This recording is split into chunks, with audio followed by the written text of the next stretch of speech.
Hi, Demoss Stumbo. Hello.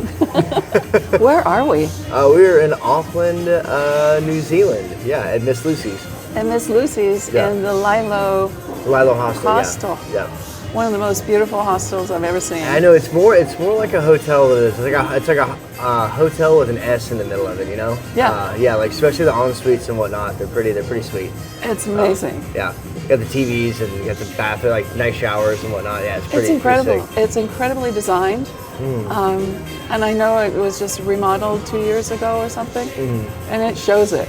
And then the fact that you're here also shows it, because you feel like a Michelin chef. Well, thank you. I appreciate it. The fish and chips that you made for me last night, there's no way those are fish and chips. It was just potatoes, literally French fries, and the fried fish, piece of fried fish. That's all it was. Yeah, but the fried fish was trevally. And is that what kind of fish is that for New Zealand? Is that a... So it's a whitefish. It's more of it stays down like the deeper depths. It's honestly considered kind of a trash fish out here. Really?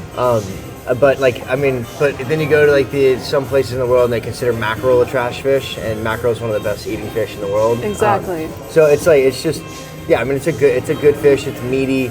And then especially when you brine it for a couple hours or whatnot, it's kind of to tighten up the meat. And then it just kind of changes the whole texture of it and whatnot. It's an incredible texture. Yeah, it's like meaty and it's like flaky, but still meaty at the same time. Exactly. Yeah. White, bright white. It's beautiful. Thank you. Yeah, that's all the brining.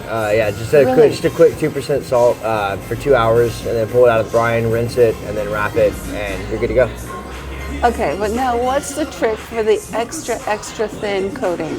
It's basically like a tempura batter.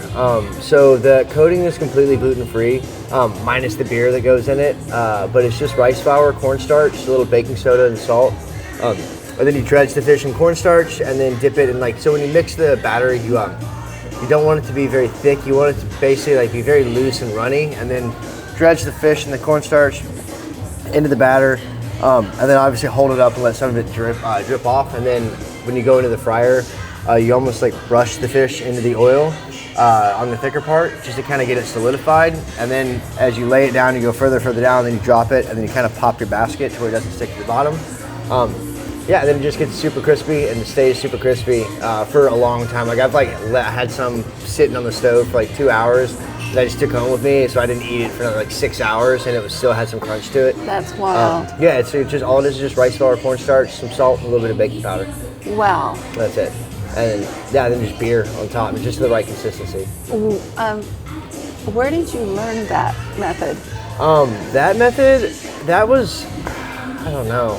That was, I guess, I've known dredging and tempura, but I guess tempura was more of when I was I was 20, 21. I was working at a tasting menu restaurant, and my chef wanted to do this tempura and soft shell crab.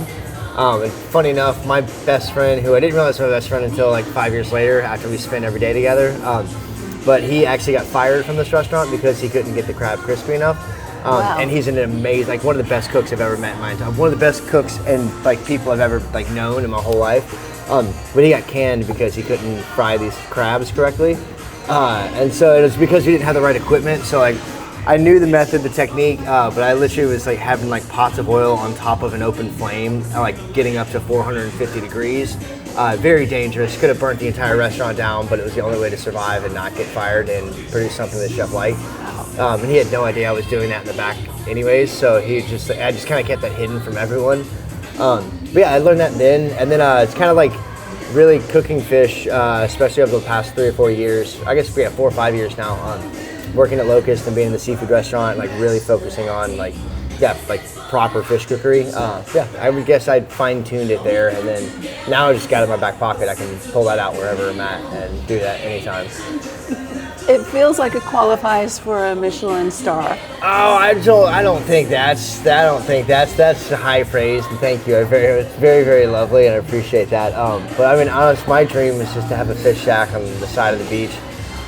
Serve ice cold beer, listen to heavy metal music, and serve kick-ass fried fish and shrimp sandwiches and grilled shrimps with the Barbie and do all that stuff, and then just sell food until we run out, close up shop at 4 o'clock in the afternoon, and fuck off and go home. That's kind of my whole dream right there. It sounds so good. It sounds like an ideal. It's like does. Metallica and DRI and Slayer and everything playing, and then just serving ice cold beer and doing that, and then serving like really cool fish until we're out. That's so great. But yeah, but that's a dream. Hopefully I'll get to that in the next 10 years or so. That's the dream. So you mentioned Locust. Yesterday you told a story that was just thrilling about it. But first I want to go back to the chef that taught you this what you just told us about him. The catbird seat? You're talking about the crab? Yes, the one that was canned. But he became your best. Oh yeah, well he was like one of my fellow line cooks with me at that restaurant. And then he and I actually so after that whole episode at Catbird Seat, I left and helped my parents open up a cafe down in my hometown. So I left in Nashville, just south of Nashville, a little town called Franklin. So I left Nashville and like went down back home just to help the family out, and then. You know, like about 6 months later, I went and did some traveling, spent 6 months over in Edinburgh, and like just traveling around Scotland and bounced around Europe for a little bit with my ex-girlfriend at the time, or my girlfriend at the time, ex now. And then when I came back, like literally the moment I landed back in the States, my phone came back on into the US. I got a text message from him saying, "Hey, you need a job?" And I was like, absolutely, I need a job. So we started working together at this really cool bar over in East Nashville. Everything was over live fire, real dirty, like not dirty, but like just like kind of grungy, hipster, like cooking everything over open flames. We had no set menu. We would come in and write the menu every day. And then the guy who was running that actually left.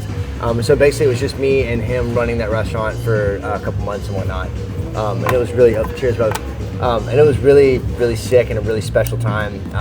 And then we ended up like living together for years afterwards. And then we ended up going on a bicycle trip with our other best friend during COVID across the country, across the U.S. Like started in Nashville, went all the way to the San Juan Islands and down to California. And then came back and started working at Locust. And yeah,